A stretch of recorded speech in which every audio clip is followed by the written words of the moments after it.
Hey. Wow, nice. Today we are outdoor. We're outdoors. Yeah, because summer is not long, and let's cherish every second of it. Yeah, indeed. Yeah, today we have Victoria joining us. Hello. Hey. Victoria, why you look so great? A face full of makeup and a flat iron, quite frankly.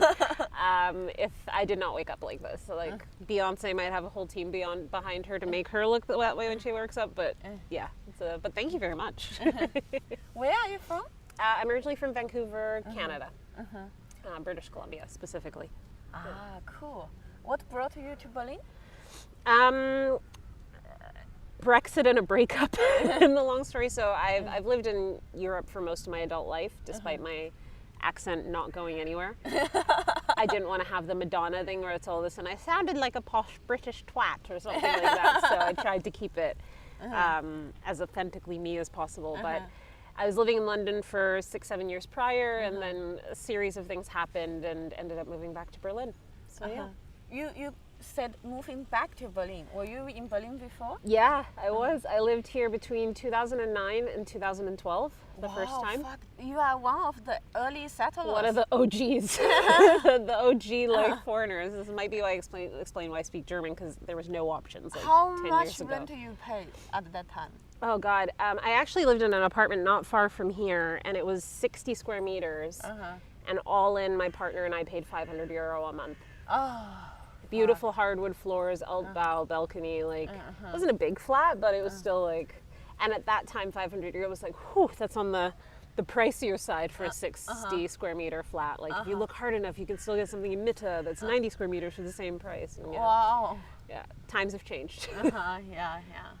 So, you talk about breakup.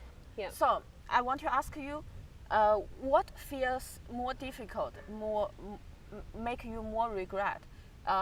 Break up from your relationship or move out from that 60 square meter apartment? In retrospect, probably the 60 square meter apartment in some ways, because Berlin rent contracts can go on for as long as you can, even relationships don't. Yeah.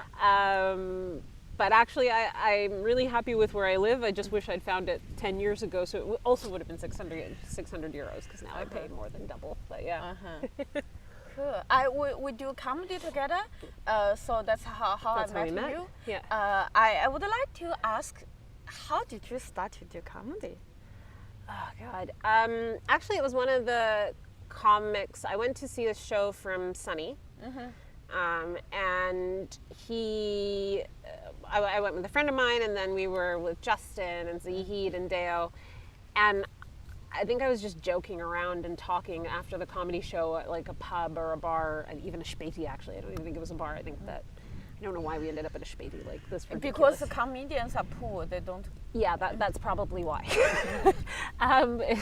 We ended up having a couple of like Späti beers, and I was just talking about my life or making jokes, and Zahid actually goes, "You should go into comedy. You should go just do a 5-minute set, get into stand-up." And then Deo was super supportive. He's like, "Yeah, I'll send you the links on English comedy." And so that's how I got into it.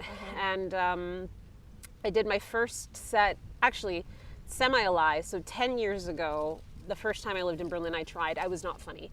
Because what I realized about comedy is it has to be something that people can relate to and that they understand.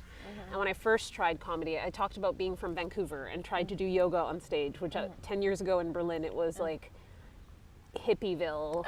You are behind. Ahead of the I was a little bit too ahead of the gentrification curve at that time, so no one got the humor and no one got the joke. And also Vancouver is just such a distant reality from Berlin that I'd like to think that maybe it would have killed with the Vancouver audience, but definitely didn't with a hippie Berlin where you pay 68 cents for a beer at the time. So yeah, it was a challenge. But then I did my first set in this round of doing comedy back in 2019 in London.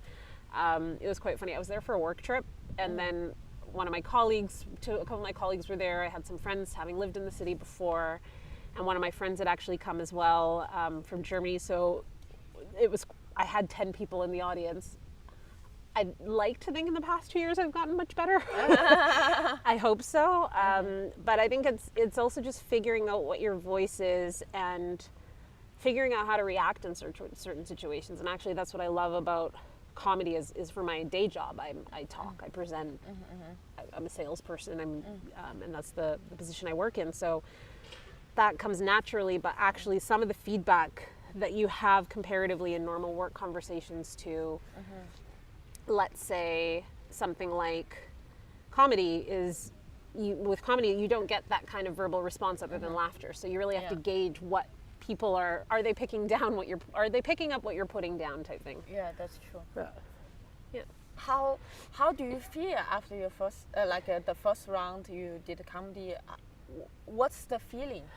I think there's and maybe this is something that I would ask you as well, is I think when you start to go into it, or you think, okay, I'm going to give this a try, you start telling your friends stories to gauge their reaction and the response.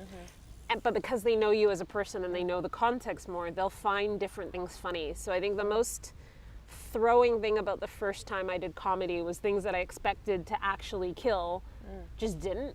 But of course, with the positioning and the fact that the audience doesn't know who I am or have a sense of who I am as a person, it just wasn't funny comparatively. So it is a very interesting thing to have also done it in London now and in Berlin, because in London you obviously have more native English speakers. There's a different kind of humor and a cadence also to British comedy, whereas in the Berlin scene it's much more international. You do lose some audience members with terminology. I talk fast, and I don't even talk as fast as I could in living here. So yeah, that's kind of the gauge of figuring out the level, so to speak. And is it something you feel one day you really do it, or as professional, or you see yourself more like a hobby comedian? I don't know. This is kind of like my serendipitous, slightly ADHD attitude towards most things is like, let's see how far this goes. Let's see I hope people find me funny. I hope I can build on it, etc. I've got a pretty full life, hence the comment about being a bit ADHD and I think I've self-diagnosed myself in COVID because I felt so bored and been like, I'm going to become a fitness trainer, I'm going to do more comedy, and I don't know what I'm doing anymore. Have you ever get diagnosed?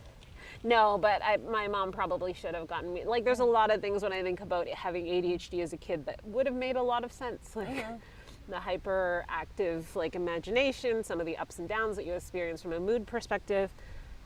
Never diagnosed, but now I'm self-diagnosing because it's COVID and all I have time to do is read WebMD. So, yeah. So after you self-diagnose yourself, did you think about go to see a doctor to see if they diagnose you? Or? Yeah, I've thought about psychiatrists and stuff. So maybe for history context, is I've struggled with things like anxiety and depression in the past, and it comes from a place of primarily low self-esteem and standard overachiever syndrome. Yeah. And then you kind of, you put so much pressure on yourself that you feel like you're failing, even though you're not. And it's about sort of reframing that situation. So a few years ago, when I was still in London, I started going through a really, really bad phase. Was in a loving relationship, but with a lot of toxicity behind it as well. Yeah, I struggled a lot with depression and anxiety starting in about 2017. Have you been, were you diagnosed for it? Yeah, and I still take antidepressants to this day, relatively low dose comparatively. But and I think this is also something around the stigma of mental health, is you feel like you need to power through. And it took me a long time to accept that actually medication could be a useful tool in clarifying thoughts and emotions and feeling. And I think especially when you suffer with depression and anxiety, what I find is I start to feel this really manic and nervous energy coursing through my body. Like I just feel like I'm on edge at any given moment. Like, you know, watching a sad video on TikTok will make me burst into tears for several hours. And I think that this is the balancing act of it all as well. Something, when did you realize that you need help? That was probably 2017 when I was in such a dark place, and I remember starting to use fitness and starting to think about cognitive behavioral therapy, like tactics, like reframing, okay, but why are you feeling this way? So are you being hard on yourself because you've actually done something wrong, or is it because the situation is maybe not how it is? You might have gotten a small bit of bad feedback and you're kind of conflating it, or whatever it might be. And so for me in 2017, that was really the trigger moment. And there were things in fitness where fitness releases endorphins. It makes you happy. And I remember always feeling super confident, but then like going into this pit of like despair not long after, and actually realizing that, okay, I'm trying with the techniques that I've learned from cognitive behavioral therapy. I'm trying with like fitness to, you know, keep moving, don't sink into my depression, and it still wasn't working. So at that stage, and being quite open and transparent, I also had thoughts of self-harm at times. And having talked with my doctor, it was just a very logical next step to try medication and more therapy, which is something that has helped. And that's when you decide to try medication. Yeah. But before that, is there a period that you feel you don't know what you have? Is there like a clicking point? You say, oh, I think I'm depressed. So it was actually when I was a teenager. Again, classic overachiever syndrome, as we sort of discussed, and just getting into so much pressure and anxiety, and, you know, to the credit of my family, recognizing that I needed support and help in this. And so to have conversations with professionals and really learn the tools to kind of cope. And for a long time it was fine, but I think it was a compounding number of things that happened in 2017, specifically around being unhappy in my job, being unhappy in my relationship, being unhappy about, you know, my personal being and what I've accomplished and stuff. And so when was it? 2017? 2017. In the winter or summer? All year. It was a 4 seasons celebration. So so it was all of these different things that sort of kind of compounded how I felt about everything. And it is also a bit of a vicious cycle, because when you end up with these moments of high depression or high anxiety, it's not being able to isolate or compartmentalize that one part of your life is difficult, but actually other things are good. Everything is difficult at that moment. So, yeah. I was also suicidal in 2017. Crazy. Yeah, but I got help. I start to take antidepressant, going to see therapy, took some time off. Yeah. There's up and downs, but For overall sure. it's getting much better. Exactly, and I think that this is also sometimes the thing about mental health journeys, all in all, is that what people forget is that it's not one and done. You know, it's not like you get a disease or you get an injured part of your body and there is a healing period and then you're fixed. It's sort of a lifelong thing that you're always going to have to find balances, and you're always going to be put in different situations that will cause you stress or anxiety or depression as humans. And recognizing that there are going to be these moments is important and impactful in so many ways as well. You talk about 2017 relationship issues, and you also talk about during COVID you had like a breakup. So is it the same relationship? No, I didn't really have a breakup in COVID. COVID has actually had, I Googled, Moni, whether my hymen could grow back during COVID, because that's how little action I've had over the time. What do you grow back? Your hymen, so like your virginity can grow back. It can't, is the answer, but that's how little action I've had over the past 18 months that I thought maybe there's a chance it could grow back. No, the relationship I was in was a really long one, so we were together for about 8 years. And I think should I tell the full story? Whatever you feel comfortable. I'm happy to tell the full story if we have the time. So 2017, and bearing in mind, like, for everything that I was going through, to his credit, he put up with a lot during that year of like emotional breakdowns. Mike's still good?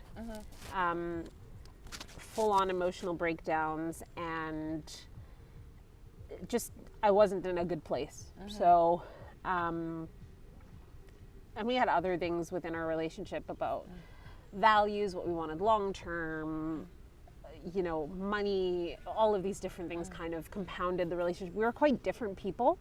We actually met here in Berlin the first time around. Like, if you saw us together, you'd be very confused as to the fact that we're a couple. Like, he's from a small village in West Germany and a complete nerd and loves sci-fi, and I'm me. And that's all I can really say about it. So we'd had our fair shares of ups and downs over the year, but that's really kind of the tipping point. And throughout this, and it's funny because in October of that year is when I started taking serotonin inhibitors and antidepressants, etc. And when you first start going on the medication, your normal level of human reaction drastically changes as well. So you kind of, and this is just because of the chemical balance and your body interacting with the medication, is that for me, it just meant that it became very difficult to have normal emotions in some ways, especially ones of sadness and anger. And the reason I say this is because basically in December one morning he came home. We have a small dog that we shared. The dog is now with me. I took full custody. But he was like, I need to walk Pepper. I need to walk Pepper. And then I was like, okay, this is weird. He always whines at 8 a.m. We ignore it for like an hour, and then we walk him at like 9 or 10. Because that's what you do as a dog owner as well. You're like, do I really need to take you out? Yeah, you're fine. You want to walk, but you don't need it yet. I love my dog. Please don't report me to animal cruelty. But yeah, it is it was a situation. Then he kind of used it, and then he came back. I guess he talked himself up outside, and he came back and he told me he'd met somebody. And that was shattering, but because of the serotonin inhibitors, I remember feeling all of this emotion, but not necessarily being able to display it. So just kind of going, okay, I understand. I don't think I understand, but okay. And then he's like, I'm going to go have brunch with my friends. The whole situation was just really bizarre. Did you have a feeling that something was up before that? I think if I had been in a different place myself, I probably would have noticed the signs. Like, he also worked in advertising and was like, hey, I'm going to a Google dinner on a Monday evening, and I know for a fact, you know, because there's a lot of alcohol, no one at Google ever schedules those dinners for a Monday night.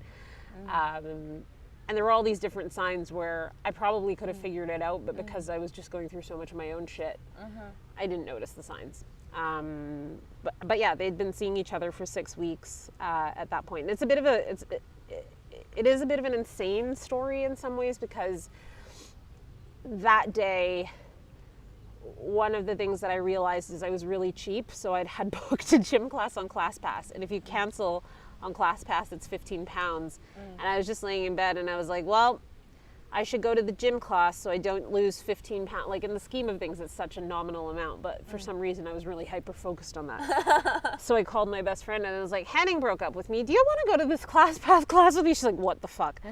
And she's like, yes. And so she met, and then we did this class, and then another friend joined, and the other friend and I ended up having like 2 bottles of wine in the space of 45 minutes, and I get a call from my ex.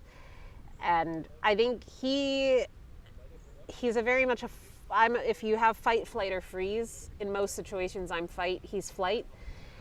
And I think at that point he kind of realized that maybe he'd made a mistake. And so he called me and was like, I think I made a mistake. I think we should try this again. And I was drunk and apoplectic at this point. So I was like, what the fuck are you talking about? You just broke up with me 4 hours ago, and now you're saying that you made a mistake. I'll see you at home.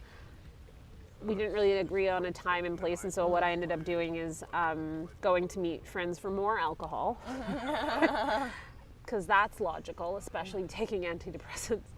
And eventually went home, eventually fell asleep. He didn't come home that night.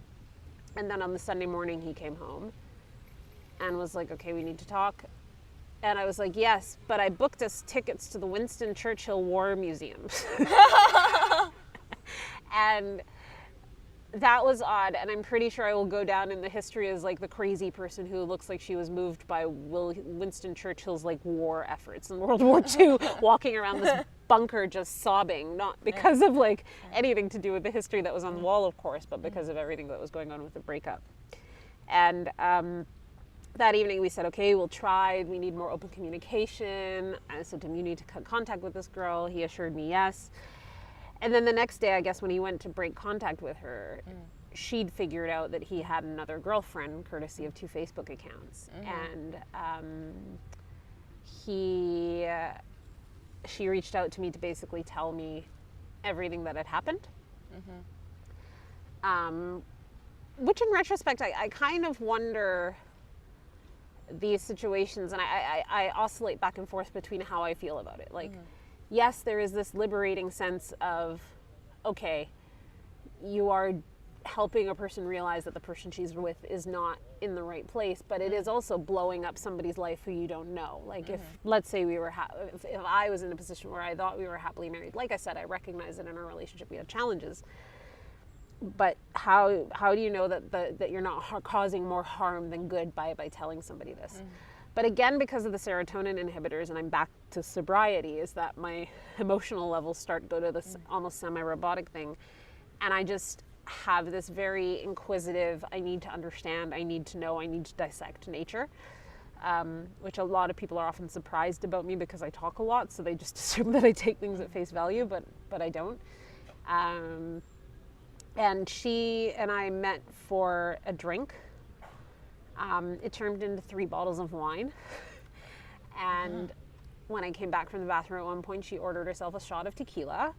Rude, without me. And that evening, I drank maybe 3/4 of one bottle, and she drank the rest. What kind of mood was it like? It was weird because, like I said, because of the serotonin inhibitors and because of because of the whole situation all in all, it was just a bit bizarre. What's the conversation like? She was super emotional, and it was this weird thing of, it almost felt like she was treating me like a mate in that moment. Of being like, oh my God, we were so in love, and this happened, and how could he, and da-da-da. And it's like, hold on. You were together for 6 weeks. I was together with him for 7 years at this point. So one of us has put in a lot more jail time than the other in this relationship, and sort of seen the best and the worst. And there was also like a lot of naivete on her part. I don't know whether it's just because she didn't want to see it, or she didn't genuinely see it. But for example, he lied to her about the fact that his mother had broken her arm and he had to fly to Germany for a week and stuff. And it's like, that was clearly a lie. He just needed a reason to not see you for a week so that I wouldn't get suspicious of, his time period, of his kind of relationship and whatnot. And there was also things like, I went to Munich with some friends the weekend before the whole situation kind of reached a tipping point, and that was the weekend that they had this amazing romantic weekend at her house type situation.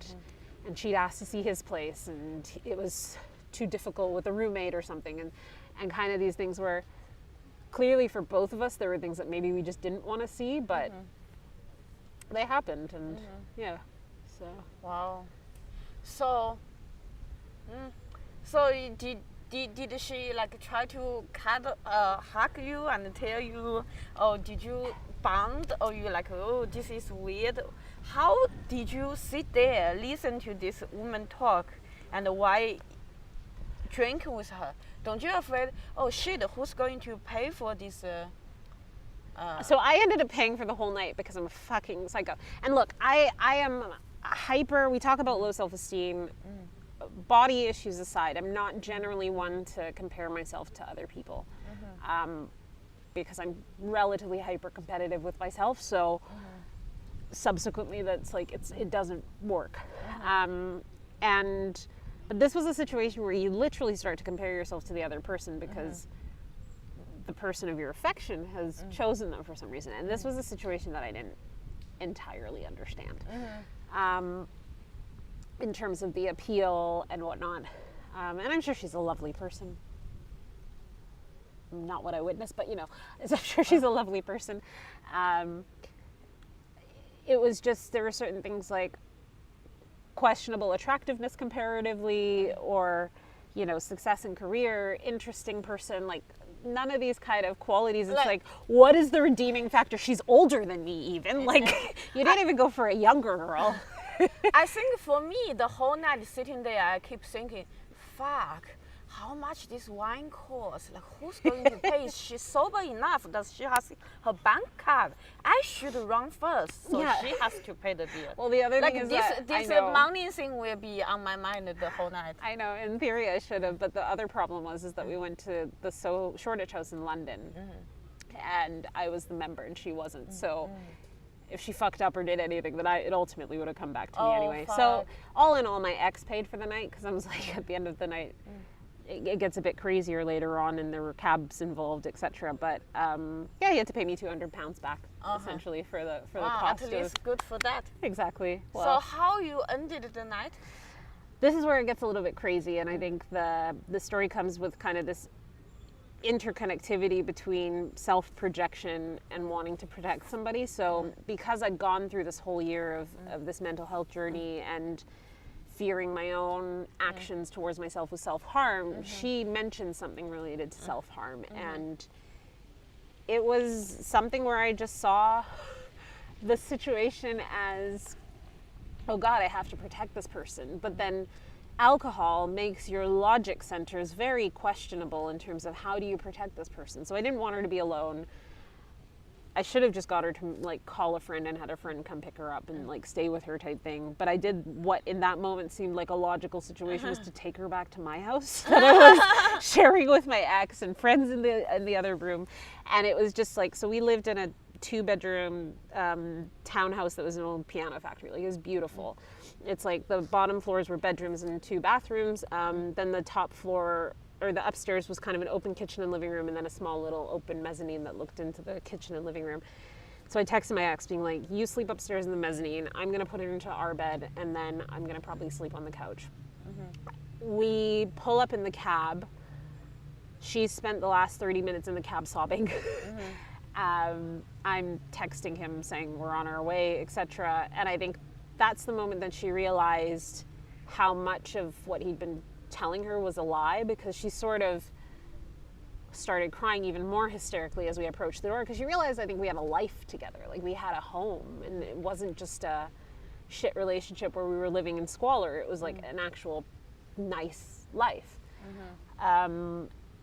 But again, that is projection of how maybe I interpret the situation and she would say something different. And then all hell just slowly broke loose, to be perfectly honest. So first I tried to put her into my room and had a shirt and a spare toothbrush ready and stuff, and then she just threw herself to the ground and was crying and all the rest of it. And I'm just trying to be like, what the fuck is happening? And then at some stage starts like screaming that she wants to see him. Our friends are asleep in the other room. I didn't want to wake them up, so I was like, you need to come downstairs. And then it just ended up being this weird thing where she was kind of confronting him, but also saying nice and mean things in a way. So she'd be like, oh, she's really beautiful. Like, I see why you want to be with her. And but it was like in a really weird and condescending, and clearly you don't mean the things that you're saying. You want him to say, but no, I think these are things about you too, and which didn't happen. And then the night just got more and more bizarre. So eventually she put on the spare shirt and some pajamas or whatever, and tried to get her to stay in the room, and I was like, okay, I'll just stay with her until she falls asleep and then move upstairs. Were you afraid she murders you? No, I could take her. But yeah, I'm pretty sure I could take her. And she was quite docile, so she was, and I didn't defend him because why should I?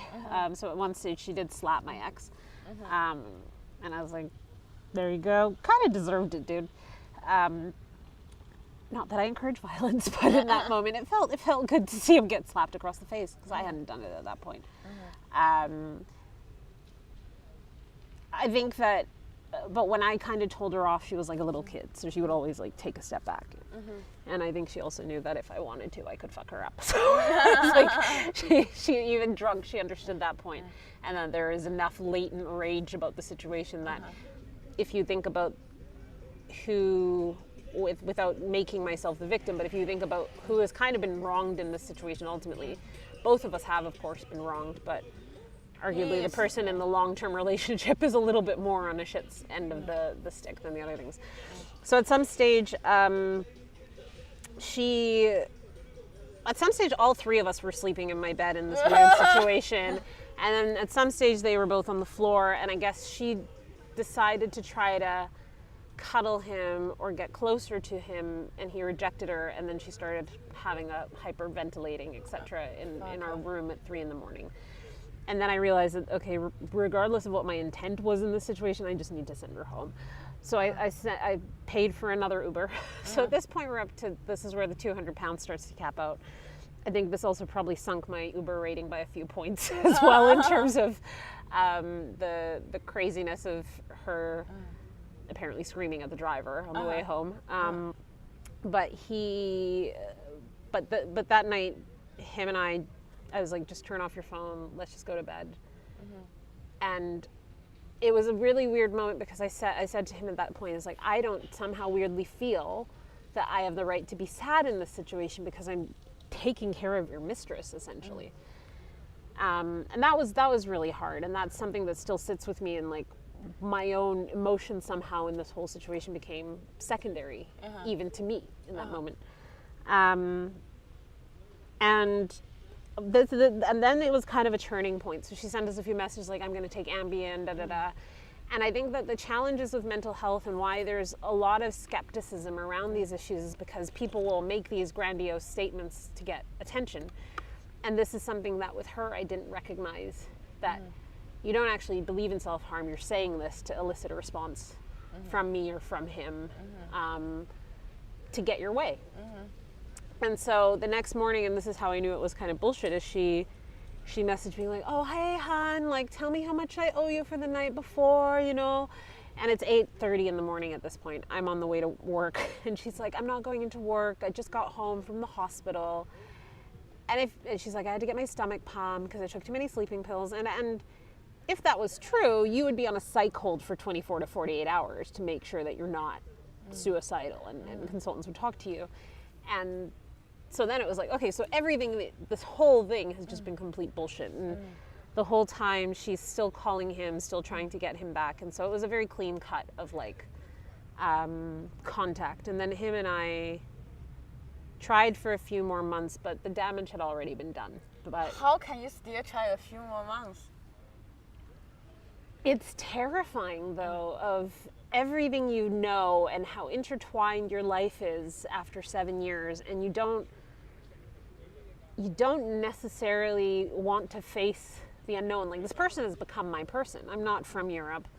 I don't really have a familial network here, so he's the closest thing that's come to family. And in a lot of ways, and this is what I've learned upon further self-reflection, is that in a lot of ways, I'd put so much of myself into the relationship and into him that I'd lost perspective on who I was as a person and what my interests were and what my goals were, because I was so hyper-focused on making this relationship work.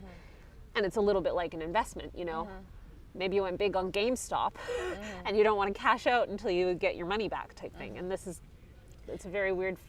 And when was the point you think, okay, it's really not working? So a few months later, there was just this distance from the moment. And I could see him also being a bit scared to make that move. I think both of us probably knew in our heart of hearts it was over. And it's not for lack of love, it's just for how in a relationship you can grow apart, and you can, certain things will matter to people differently and stuff. And I just had an inherent distrust for everything. And once that trust is gone, then you find things because you're constantly fucking looking for them. So we were sat there watching a movie, and I had his laptop open, and I just decided to search the browsing history for his name. And I saw that there'd been an email exchange between the two of them. So I called him out on it. He confessed, and that was really like and it eventually said, I don't want her, but I'm also not happy in our relationship, and I think we need to break up. And, you know, you go through 7 stages of guilt when it comes to, or grief, not guilt. You go through 7 stages of grief when it comes to, like, the breakup in a relationship, or 5. Is it 7? sadness, anger, pleading, denial, acceptance. I can't remember, but multiple stages of grief. And yeah, you go through these different stages and stuff. So of course it was like pleading, trying to find a way to keep the relationship, etc. And then everything was just compounded by Brexit and what am I going to do with my life? And then it just felt like, okay, let's move to Berlin. I've lived here before. I know the city. I speak the language. Let's just turn a page.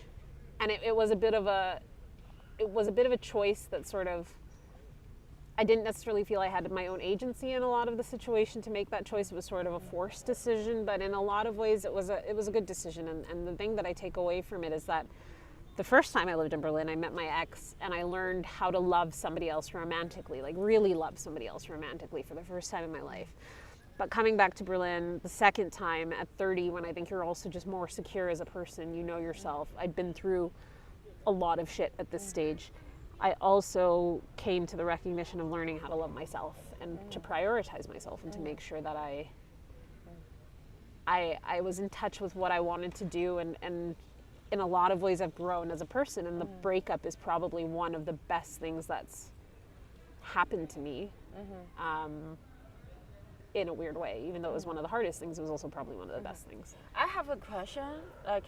Do you feel like regarding the amount of pain you are through, you think in an alternative reality, if that day he come home tell you he wants to break up, then he pack his stuff and leave and never talk with you ever, and the actual reality, you think which one is easier for you to get it over, to really know it's over? In a weird way, how it happened in the reality perspective. I think that, I'm going to be honest, we've, over the past 3 years since we've broken up, so officially we broke up in May of 2018. In the past 3 years since we've been broken up, we've still slept together a few times. He ended up moving to Berlin, which wasn't initially the plan in any way, shape, or form. He was supposed to initially move closer to where his family is in Frankfurt or Hamburg, where he'd lived before as a student and really liked it and has a big network there. And I think in this process, of course, there's moments of both of us would squint and think, maybe we should try it again, maybe we should be together. Especially when I moved here from my side. Like, I'm kind of convinced that Berlin turns most men into fuckboys, and my ex is no exception of that since he's moved back. But I think that in that situation and in the kind of evolution, what I've also realized is that being able to see him and also recognizing my own behaviors, it's like, actually, I don't like who I am as a person when I'm around you. And it's not drastic changes. I don't drastically change my personality, but I know that I make myself smaller. So for example, in our careers, there was always a significant enough earning gap between the two of us. And at times I would feel conscious about going for a higher salary because of the perception of potentially emasculating him. And even though he says, you know, it didn't really matter, I always wanted you to earn money because it means that there's also more comfortable lifestyles, etc. I think in some ways there were also things where he just wouldn't bring me to drinks with colleagues because I would take up too much of the airspace or the focus away from him as an individual. So there were these kind of balancing things from that perspective where I think there was a bit of a takeaway on that side. Yeah. And how it feels like to sleep with an ex? Because for me, if I picture this, it's like it's weird.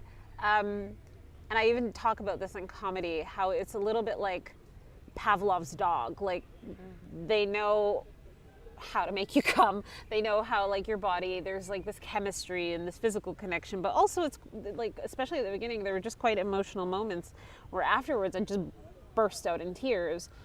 And then you associate orgasm with crying, and it's really not healthy. Like, at least for the beginning part. Do you feel it's good for you, like mental health? No, in retrospect, I probably should have had like a lock and key on my vagina whenever I was around him.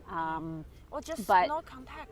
Or no contact, yeah, exactly. But I think it was hard for me to let go, because going back to the point about being an overachiever is in a lot of the ways the end of the relationship, even though it was ultimately for the best, was still in my mind a bit of a failure. And I know that is entirely the wrong way to view it. But so there's always this kind of fighter element of, no, we can still fix it. We can still make it work. And sex is a part of that, obviously. Okay, so part of you still wanted to see if it can work somehow. Of course. And it's like, and then coming back to the city where we met, where we fell in love, there's so many moments. As I mentioned, even our shared apartment together, the first apartment that we had together was around the corner. There's so many of these shared moments that we had. So of course it's kind of these natural reminders. But now I just feel like I sound like a sad loser. I was sleeping with other people in between. It's not that I was just waiting around for my ex. How do you feel about cheating? Like for me, I think if there's a different type of cheating, right? Like there's somehow they didn't work with boundaries, and maybe a friend or maybe a colleague it went a little bit too far, and they develop feelings, sleep together.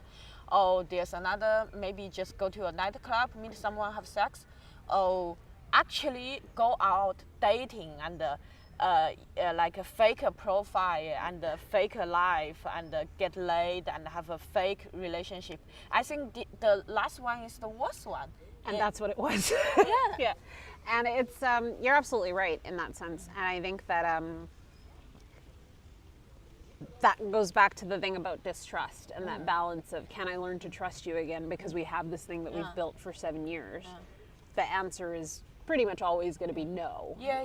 Like, I think if something happened like the first 2 scenarios, I think it's still fixable. Yeah. Like, just what's the rules from now? How to prevent you are get a little bit too far? How to stay distant before things happen? But the last scenario is like you just wanted it, and you wanted it. Yeah. And I think in those scenarios, when somebody is doing that, I have 2 theories. I think one, it's a power dynamic for both men and women to flex their control over a relationship. And I think the other thing, is, and this was the case in our relationship, is that he really used it to precipitate the breakup. And he really used it to, because afterwards it's not that he ended up dating this girl even for a longer period, when, even though they had contact afterwards, he was using the cheating and the whole having this emotional connection, because we also had an open relationship at points. And for me, sex is quite physical. It's not something that has to have emotion tied to it. It can just be a one-off, but there are rules. And I think that part of the challenge around cheating is not the actual act of sex, because that's only a few minutes. It's how being perceived. Exactly, and it's the duplicitous nature and the undermining of that trust, and that what has been promised in a kind of contractual way sounds very legal, but like what has been the understanding between the two of you, and how has that cheating then violated that understanding? This is like a very mental.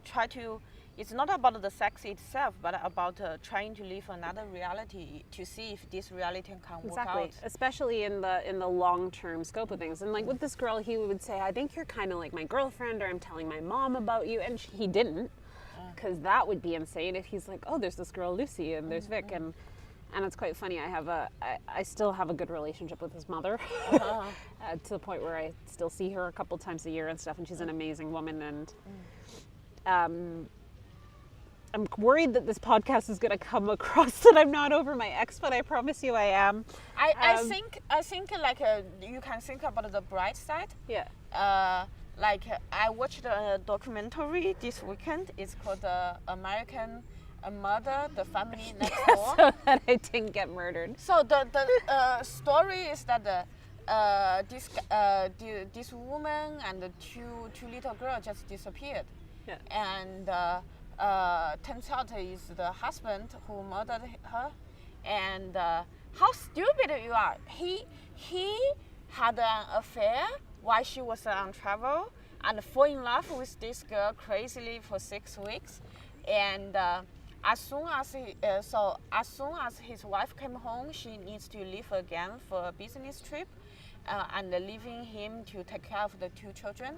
So he killed the 2 children, and when she arrived home, killed her too, and disposed the body, and then called the lawyer to find a separation, called the real estate agent to sell the house, and called the mistress, say we'll have your future, and he thinks this will not be found out. Yeah, that's a little bit insane. I mean, at least at least I wasn't murdered by my husband with our theoretical children. Yeah. So fair. On the bright dodged side, a bullet. Yeah. Dodged a bullet. But yeah, I think you're right. I think there is this kind of escapism element when people have affairs, and especially in early parts of the relationship. We as women are good at hiding the crazy. Like, you know, my advice to male friends is don't open any cupboards that aren't like in the kitchen, basically, in a girl's house, because you might just get a pile of shit that falls on top of you when you're first dating them, type situation. Because you know, I think especially as women, there is still this pressure to kind of present in a certain way that you're sane. And I think that that's part of the appeal of affairs is like the other person is just shiny. There's no problems. Yeah. So of course, when you're comparing it to like the problems that you have in your current relationship with this new shiny thing where everything is nice and fun and light and breezy, of course one feels like much better than the other. But you also don't know how it's gonna. I think it's also from your ex situation. I feel like he is not honest with himself, and he's not mature enough.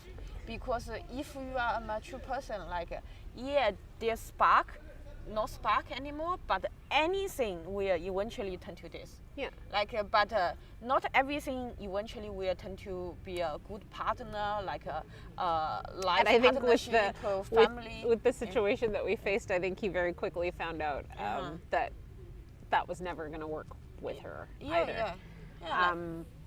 What I really found, I don't know if it's funny is the right word, but telling about the situation is when he moved to Frankfurt, it was in September of 2018 initially, and before he moved to Berlin.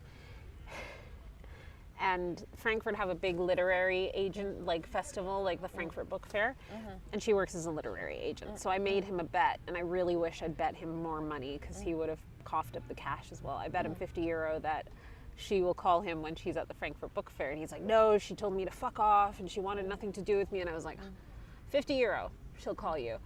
And then he didn't want to tell me, but eventually I just asked him, so did she call you? And she's like, yes. I was so shocked. He's like, I didn't want He's like to. I think it's really not nice. He cheated on you and told like fake reality. This girl misled this girl, for sure. made this girl want her, and then act like, oh, he wants nothing to do with her, and she's annoying. But he got what we talked about out of the whole thing with her is that it was, and it's not to say that he didn't have feelings for her. That would be my own projection of the situation on him, but. He got what he wanted out of the situation was to precipitate our breakup because of another relationship. But he needs to admit, instead of thinking, oh, this girl is annoying, he should like admit that he's a fucking asshole. Yeah, and I think he's recognized slowly. It took him a long time, and we had a heart-to-heart early 2020 before COVID around, I just decided I didn't want to be angry about the situation anymore. And I just said, look, I'm water under the bridge at this stage. I can't hold on to the anger anymore because it will break me ultimately. And quite frankly, it wasn't worth it. And I think that kind of closure, especially when you come into long-term relationships or any grief, it can take a lot of time, you know. and people react in different ways. So I'm not the kind to get into serious relationships very easily, because I know that element of myself of wanting to care for people and being a giver, and you do have to be selective about who you give to ultimately. But I think that within that, and this is also the dynamic that I realized in retrospect about our relationship, was that there was a give and take, and I was the giver, he was the taker. And you're right, there was a complete lack of maturity. So good insight for only hearing the story and being able to pick up on certain things. But he also realized just how damaging everything that happened in that period was. It took him 2.5 years, but at least he sort of recognized, oh, actually, this was completely being an asshole. And for you, how was it at the beginning of the breakup? It was hard. It was this kind of rejection element. And when I said I learned to love somebody else romantically, I also learned how to be loved. And I was never convinced that I was the one to be loved. So in my family, for example, I was always the smart one, so never like the attractive one or something like that. And it's weird because, of course, in a lot of ways, I'm grateful that I wasn't that person, because it also means that it's not where people place my value, and beauty is fleeting, etc. But it was also just so incredibly hard to reconcile that, oh shit, is this going to be like the only one relationship? Am I ever going to find anyone again in these situations? And that's terrifying. And that was the thing that I felt like I was staring down the barrel of a gun in some ways. And part of the reason why, again, we tried again after all of this horrible thing happened with the girl in the room and all the rest of it. But at some stage, you do just have to go, okay, ultimately, this is more toxic. But that recognition and that journey takes a long time for different people. So as I started to get more confident in my career here in Berlin and building my network of friends and actually realizing that, hey, I have a lot going for me and a lot going on, and I don't need to think about this person anymore. This person is not inconsequential. They're still a part of who I am as a person because they've informed a big part of my life, but they don't need to matter for the future me. They can live in that past and in that moment. So 8 years together, when you were together, have you ever thought one day you will not be together? On and off. Especially in the early days, like I said, we were very, very different. Every time I made a nice meal, so I'm an absolute foodie. I love to cook. It's also kind of what I'm known for in friendship circles. And he is a sustenance eater. So one day, honestly, in that moment, even though things were going great at the time, it was about 5-6 years in, he was boiling a pot of pasta with some hard-boiled eggs all at the same time. And that was his dinner post a run. And I was like, this is disgusting. He's like, no, it's super practical, you can boil, you only need one pot and then you have a full meal. And I was like, this just makes me sad inside. I don't understand how we're together. But so it was kind of moments like that were sort of funny. But then, of course, other things were, I was never entirely convinced I wanted to have children throughout the relationship. I'm still not convinced I want to have children ever. I think it all comes down to the partner. But I started to make concessions for him about wanting to have kids, but then oscillated between being honest with myself and stuff. And that was also quite hard because in the breakup, he used that as a reason for wanting to not seeing a future. He's like, well, I want kids. And you don't. And I was like, well, I don't know that I do. We're still in the conversation. We've also agreed we're not ready for this. And now you're throwing a very personal decision, which I think as a woman is something that women face. But if a guy says he doesn't want kids, it's less of a big deal comparatively somehow. And so when he threw this back in my face, it was very personal. But there were certain moments throughout the relationship. It wasn't always sunshine and lollipops, of course. And of course, I think I'm quite the pragmatist, so I just do think, how would I handle a breakup? And that wasn't the reality of how I thought I would handle a breakup, but it's. And then now about future relationships, do you have faith? You think it will happen? Or you are you don't think it will happen? You are I don't care about if it will happen?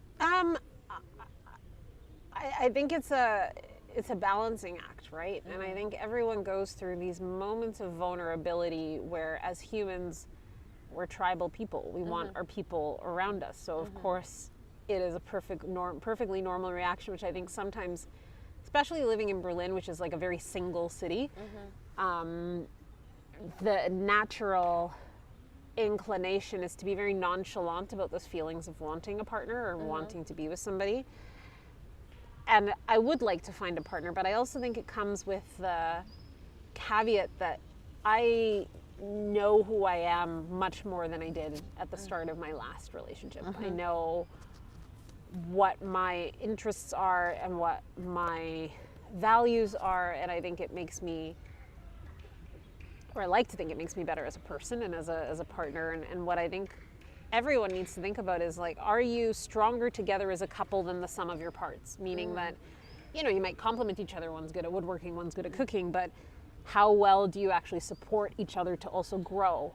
And I think that that's important for me from a future relationships perspective. Got any friends? Comedians? No. They're all too short. Francesco. I think I met Francesco. You never met Francesco?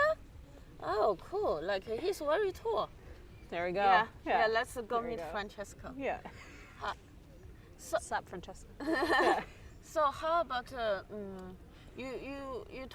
we talked extensively about this breakup. Yeah. So in general, how's your mental health going right now? And also from past, like, is it always up and down, or do you have more? Do you think you can it get controlled for a long time, like to be stable? Or? Yeah, I think there's kind of three categories I would largely bucket people's lives in. So, and it's almost this mild equilibrium and balance that you need to have in some ways. So you have romantic relationships or relationships with friends, just relationships in general. That's one bucket. Then you usually have something career, studying, kind of progression in your life, and then sort of a general bucket about hobbies, general life balance. And I think part of the challenge we have within, I'm going to go out on a limb and say you're a millennial. Yeah. Part of the challenge we have as a millennial generation is that we are inundated with things from Instagram that celebrate all the successes of different people without actually showcasing all the graft and the hard work that they have to do. So if you think about comedians, even the likes of, you know, Kevin Hart, they've started on shitty open mic stages, getting in as many shows as they can to test the material, build it up, and then started touring and building the audience and that repertoire, etc. But we only see the end when he's in a feature-length film with The Rock. And so I think in that sense, there's always this balancing act, and at the moment, if I'm honest, I struggle some with kind of career things, and that feels like a big question mark, because also with our careers and our work life, it takes up so much of our time that, of course, it can be a very catalyst factor as to how you then view other situations in your life. But one thing I think that the past 4 years have really taught me is being very cognizant of why I'm feeling that way, and also knowing that learning how to assess that this one area is difficult, but also it doesn't need to define all of the other areas in your life. So yes, I might be unhappy with my work situation, and it's true my love life isn't exactly as like hot and spicy as I'd like it to be, but equally on the relationship side, I have great friends and I have a big network here in Berlin, and in general my life is pretty cool. You know, I have a lot of different hobbies and activities, and I think that part of the thing is that you can either sit in that bucket of despair or try to compartmentalize by focusing, even if it's temporarily, more on some of the other things.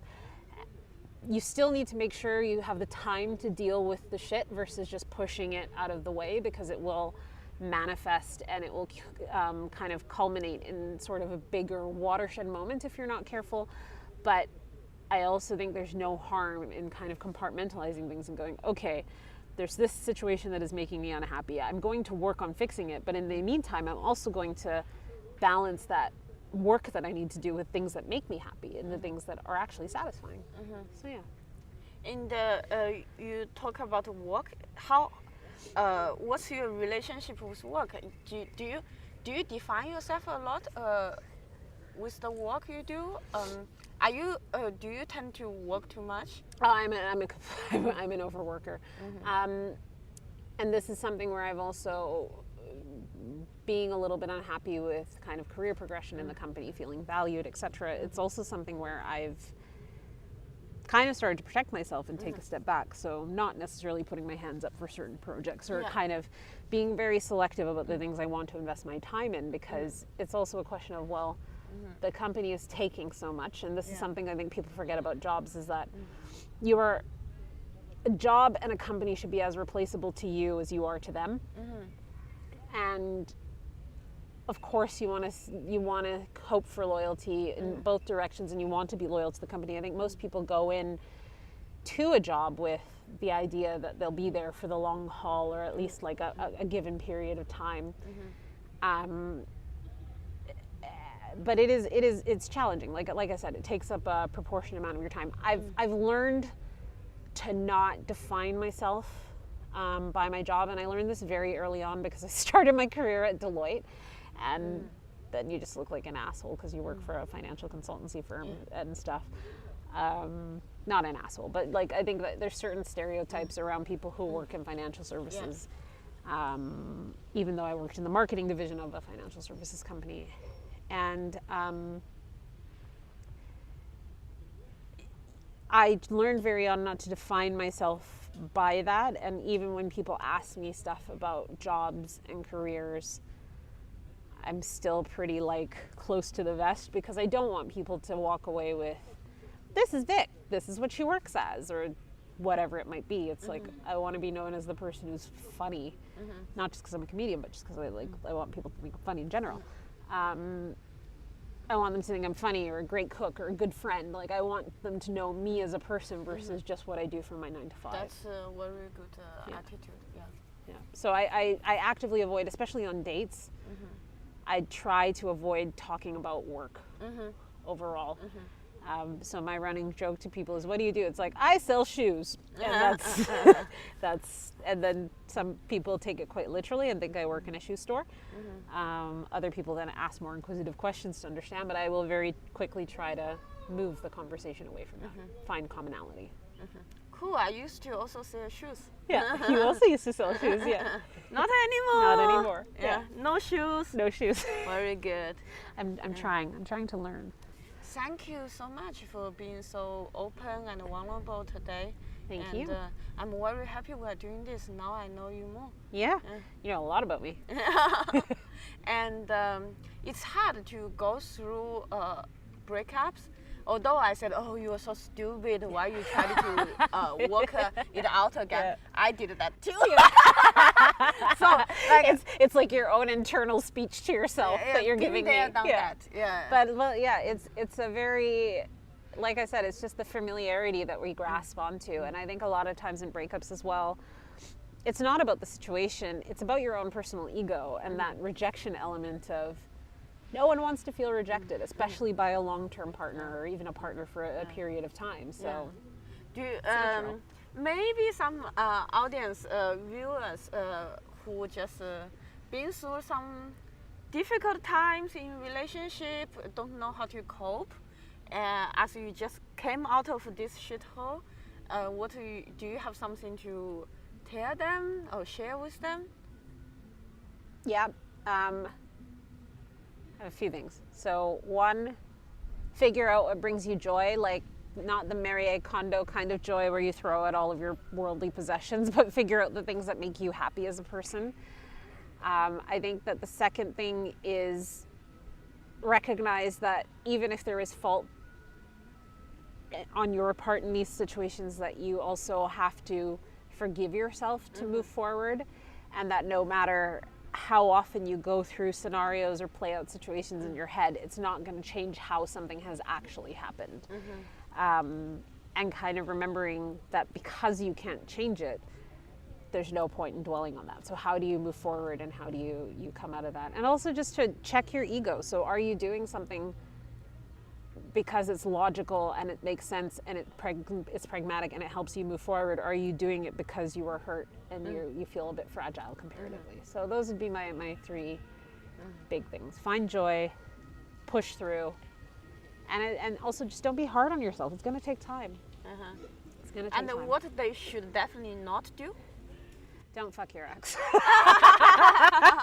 Good It's just idea. all of the feels. It does make it more emotionally complicated. I'm not gonna lie, it was good, but it is a situation where it does change the emotional relationship that you'll have with that person and how you perceive certain things. And yeah, it does extend maybe the period of healing. Okay. Cool. Thank you so much for Thank you doing very much. this. Let's say goodbye. Bye. Bye bye.